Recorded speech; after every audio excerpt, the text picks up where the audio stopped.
want to reiterate that if you guys are all about getting your games physically, I would highly recommend you to take advantage of GameStop's sale that they're running right now.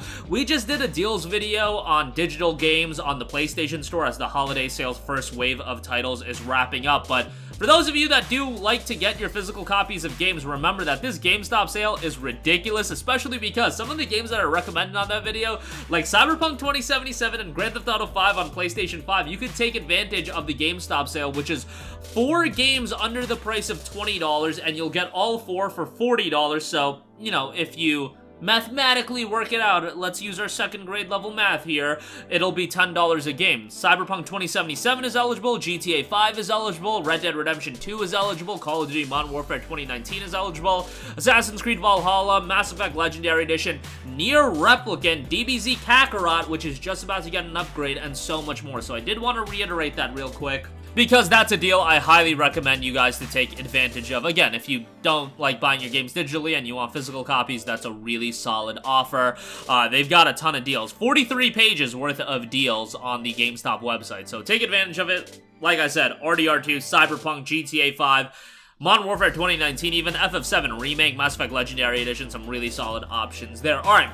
Moving on from that, new PlayStation Store's collectibles have been noted for January of 2023. We have the Tyrannosaurus Rex, the Uncommon Collectible, which notes, Happy New Year from PlayStation, a whole new year of gaming awaits, let's get started. And all you have to do for this one is play any buyable PlayStation 4 or PlayStation 5 game. Now, I don't believe free-to-plays will be eligible for this, but like, bro, you guys buy games, so it's like, it's fine. Just boot up one of your games and you should be able to get it. Then there's the Winner Rare Collectible, Battle Royale, only the best or luckiest can survive. Jump into any of the 6 Battle Royale games. This includes Fortnite, Fall Guys, Rumbleverse, Apex Legends, PUBG Battlegrounds, and Call of Duty Warzone 2.0. Now, you don't have to win a game, you just have to boot one of these games up and you'll get that collectible as well. So those are the new collectibles for PlayStation Stores for the month of January 2023. Check those out if you're a part of the program. Alright, moving on from that, I imagine the majority of you guys are PlayStation Plus Essential subscribers, at least. Many of you probably extra subscribers. Unfortunately, some of you guys may be premium subscribers, but if you are an Essential subscriber, the free games are available to download right now. You have Star Wars Jedi Fallen Order, this is the PS4 and PS5 version, Axiom Verge 2 on PS4 and PS5, and then Fallout 76. Jedi Fallen Order, obviously the highlight. While I say it is the highlight, out of these 3 games, definitely the one that's the most notable, and I think the one that most people will gravitate towards. Jedi Fallen Order is also a game a lot of people own, whether you're an EA Access subscriber or you just bought this game because, you know, it's a high-quality title, it got a lot of rave reviews, or the fact that it's been sub $5 several times at this point, or like sub $7, somewhere around there.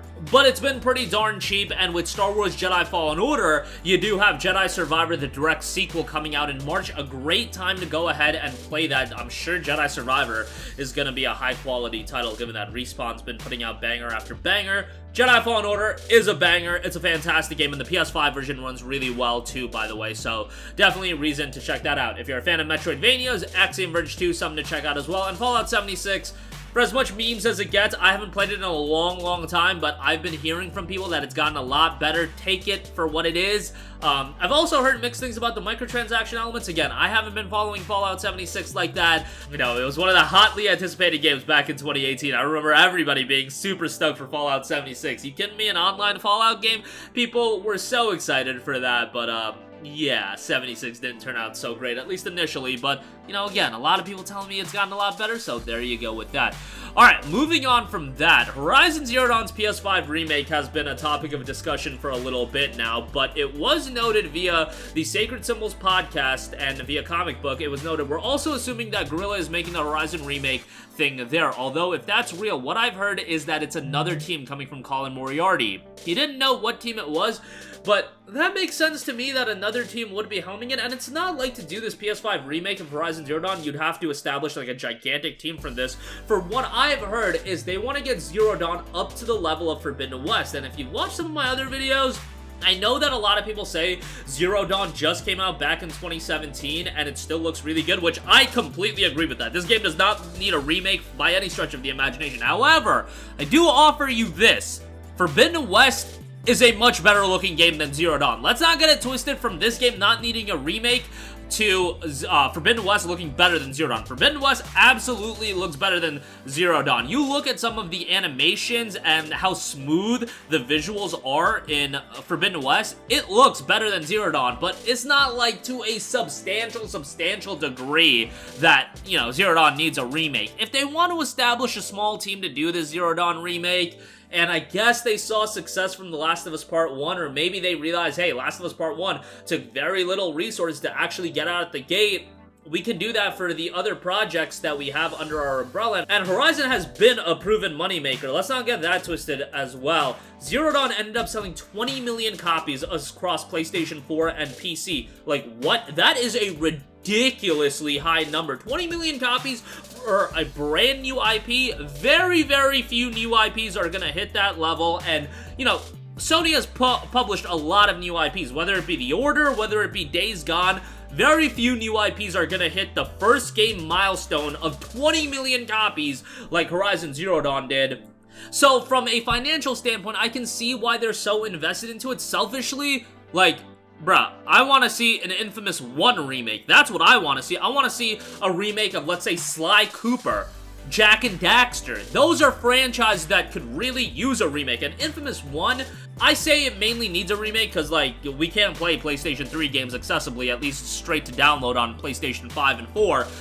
Even then, Infamous 1, you go back and play that, that game had some really bad frame rate issues, but nonetheless, we're not getting stuff like that. We're getting Last of Us and we're getting Horizon Zero Dawn. Yeah, you can make the argument, hey, Last of Us came out on the same platform initially as Infamous 1. Infamous 1 was 2009, Last of Us 1 was 2013, so, like, no. Like, Infamous 1 needs a remake. I would love an Infamous 1 remake, but, yeah, it seems like Sony's kind of off the Infamous bandwagon. I don't know if they're ever gonna get back on it, but, you know, Horizon Zero Dawn's a fantastic game, and narratively speaking, I think Zero Dawn's a better game than Forbidden West. It's just, I really hope that Guerrilla can stay focused on what they're working on, and Guerrilla as well. I know all their eggs are in the Horizon basket. They got Horizon Burning Shore coming out. I'm sure they're working on the third game. I just wish they would go back and do Killzone. And I'm not even saying a new Killzone game. Could you imagine them taking a small team, doing a Killzone 2 remaster or an upgrade, putting that on PlayStation, having online servers? People like me would finally shut up about Sony and PlayStation needing online games, and all you need to do is give me a Killzone 2 remaster. Maybe that's me selfishly talking, but I know so many people that loved Killzone 2. Look, I don't need a MAG remaster, I don't need a SOCOM 4 remaster. Give me a Killzone 2 remaster, give me online play, and I'll never complain about Sony and PlayStation not having any quality online titles, at least from an exclusive standpoint. That's the only game I need. Hey, put it on PC as well, increase that player base, and we'd be golden. Like, I feel like something like that would print a lot of money. I don't know if a Zero Dawn remake would print a lot of money, but that's just my 2 cents. Lastly, I do want to note that Sony may be planning on bringing cloud gaming and streaming to services and other devices outside of PlayStation. They have a new patent that notes methods and systems are provided for processing video games streamed from a cloud gaming system over a network. The method includes receiving an indication of selection of the video game for a gaming session through a user interface associated with the streaming device that is connected to a display screen via a pass-through device. The method includes receiving a signal that the gaming session is active from a game streaming logic of the pass-through device. So a lot of verbiage that I'm sure went over my head and a lot of your guys' head, but essentially they do want to expand the idea of PlayStation Now and game streaming in general. I think it is way too pushing the cart before the horse as far as game streaming right now is concerned. I mean, PlayStation Now got underway a long time ago, and it really still hasn't gotten to a level where a lot of people are checking it out. I think with gaming, we're still a ways away from that, given that, you know, not everybody has the best internet connection. I think I have pretty decent internet connection, and game streaming isn't even something that I would mess around with right now. You know, I tried it, and games are certainly playable, but not the ideal experience that I would like, and I feel like I am one of the more fortunate ones of having a level of internet connection and having a wired connection. A lot of people can't even,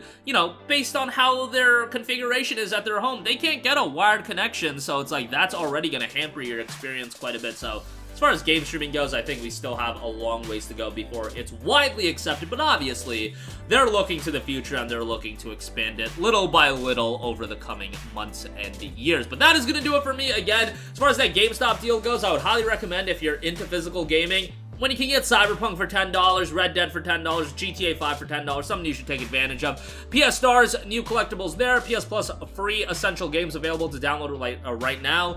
Horizon Zero Dawn, the PS5 potential remake gets a bit of an upgrade, maybe being done by a studio outside of Guerrilla. And as far as remakes go, interested to hear what Bluepoint is working on next. And